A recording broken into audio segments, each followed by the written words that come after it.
আসসালামু আলাইকুম আপুরা, কেমন আছেন আপনারা সবাই?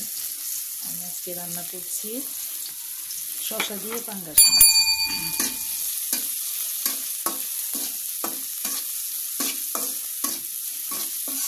গলার অবস্থা 12টা বেজে আছে, অনেক ঠান্ডা লাগছে।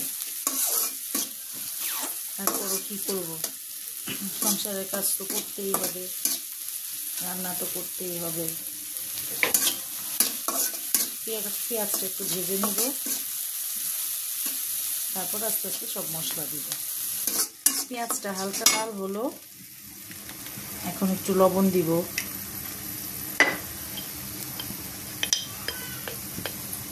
হলুদ আর মরিচের গুঁড়া।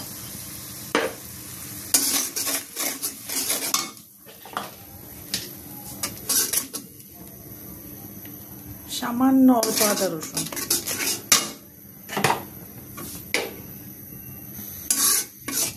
তারপরে ভালো মতো কষাবো তরকারি।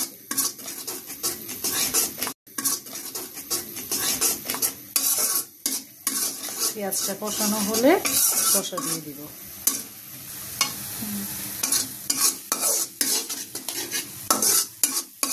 আমার পেঁয়াজটা কষানো হয়ে গেছে, এখন আমি শসাগুলো দিয়ে দিব।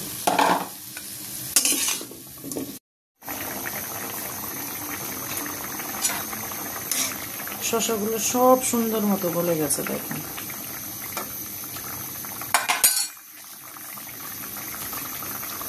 আমি এখন সামান্য পরিমাণে চিনি দিব।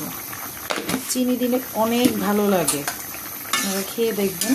আর যারা চিনি পছন্দ করেন না, দিবেন না, মিষ্টি হয় না। আমি একদম সামান্য পরিমাণে দিই। এখন আমি মাছগুলো দিয়ে দিব।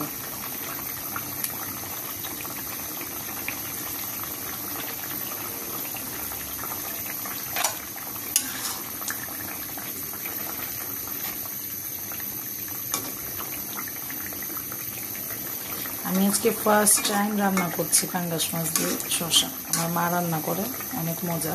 কিন্তু মুরগি দিয়ে শসা দিয়ে কিন্তু অনেক মজা লাগে। আমি রান্না করেছিলাম এর আগে, অনেক মজা। আবার নেক্সট টাইম রান্না করলে আপনাদের সাথে শেয়ার করব।